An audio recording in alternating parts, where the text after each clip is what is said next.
গাজা এবং রাফায় ইসরায়েলি বর্বরোচিত নৃশংস যে হামলা হচ্ছে সেই হামলার প্রতিবাদ এবং নির্যাতিত যে ফিলিস্তিনিরা রয়েছেন তাদের প্রতি সহমতি জানিয়ে কিন্তু বাংলাদেশ জাতীয়তাবাদী দল বিএনপির পক্ষ থেকে একটি প্রতিবাদ এবং সংহতির র্যালির আয়োজন করা হয়েছে এবং যেটি কিন্তু কিছুক্ষণ পর শুরু হবে। দর্শক, এই মুহূর্তে আমরা রয়েছি বাংলাদেশ জাতীয়তাবাদী দল বিএনপির কেন্দ্রীয় কার্যালয় নয়াপল্টনের কেন্দ্রীয় কার্যালয়ের সামনে এবং যেখানে কিন্তু এই র্যালি এবং প্রতিবাদ এবং সংহতির র্যালিটি কিন্তু কিছুক্ষণ পরে শুরু হবে, অর্থাৎ বেলা 4টায় কিন্তু সেই র্যালিটি শুরু হবে এবং যার জন্য কিন্তু প্রস্তুতি নিচ্ছেন যারা নেতাকর্মীরা চলে এসেছেন তারা কিন্তু র্যালির জন্য ইতিমধ্যে প্রস্তুত রয়েছেন এবং যারা কেন্দ্রীয় কার্যালয়ের সামনে যেই একটি স্টেজ করা হয়েছে সেখানে কিন্তু নেতৃবৃন্দরা বিভিন্ন দিক নির্দেশনা দিচ্ছেন আসলে কিভাবে তারা সেই র্যালিটি করবেন এবং সেই বিষয়টি তারা দিক নির্দেশনা দিচ্ছিলেন।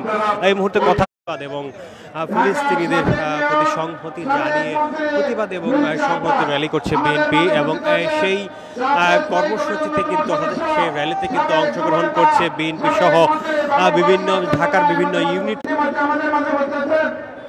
কথা বলছিলেন বিএনপির নেতৃবৃন্দরা। আপনাদের জানিয়ে রাখি, গাজা এবং রাফায় ইসরায়েলি যে হামলা হচ্ছে সেই হামলার প্রতিবাদ এবং নির্যাতিত ফিলিস্তিনিদের প্রতি সংহতি প্রকাশ করতে মূলত আজকের এই প্রতিবাদ এবং সংহতি র্যালি এবং এটি কিন্তু কিছুক্ষণ পর বেলা 4টায় শুরু হবে এবং সেটি কিন্তু তারা যেমনটি জানিয়েছে শান্তিনগর মোড় হয়ে মালিবাগ মগবাজার হয়ে তারপর যাবে বাংলা মোটর মোড়ে শেষ হবে। এখানে কিন্তু ইতিমধ্যে কেন্দ্রীয় নেতৃবৃন্দরা এসে উপস্থিত হচ্ছেন এবং সেখানে কিন্তু বীর মুক্তিযোদ্ধা আব্দুল সালাম, গয়েশ্বরচন্দ্র রায়, মির্জা আব্বাস সহ হাসানুল সালাউদ্দিন কেন্দ্রীয় নেতৃবৃন্দ এসে উপস্থিত হয়েছেন এবং তারা কিন্তু কথা বলছিলেন।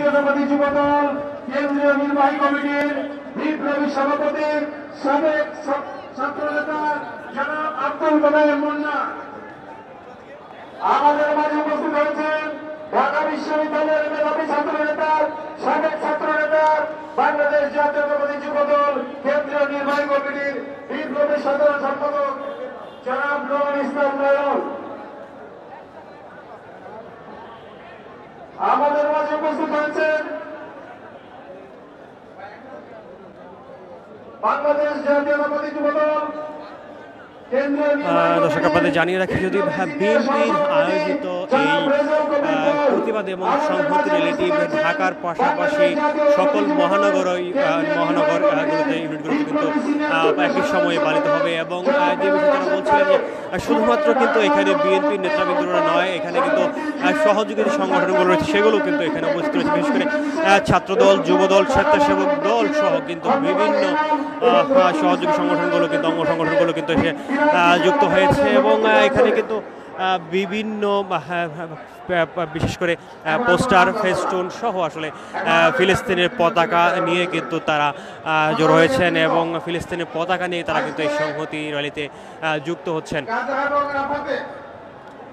ইসরায়েল কর্তৃক মানবতা বিরোধী অপরাধ, জাতিসংঘের আইন ভঙ্গ করে বৃদ্ধ থেকে শিশু, মহিলা সকলকে নির্মমভাবে হত্যা এবং নির্যাতন সহ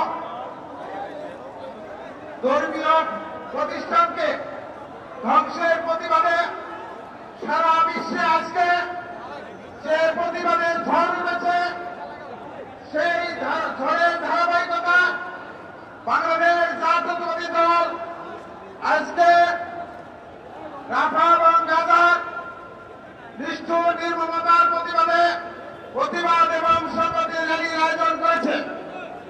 এই র্যালিতে ইতিমধ্যে আমাদের জাতীয় নেতৃবৃন্দ চলে এসেছে। আপনাদেরকে অনুরোধ করব, আপনাদের যেখানে যাদের জায়গা সেই সকল জায়গাগুলোতে আপনাদের কর্মী বাহিনী নিয়ে আপনারা উপস্থিত থাকবেন। আজকে র্যালিটি হবে অত্যন্ত গাম্ভীর্যপূর্ণ, বেদনাদায়ক এবং আমাদের র্যালির মধ্যে প্রমাণ করতে হবে বাংলাদেশের 18 কোটি মানুষ আমাদের সঙ্গে সংগতি প্রকাশ করছে।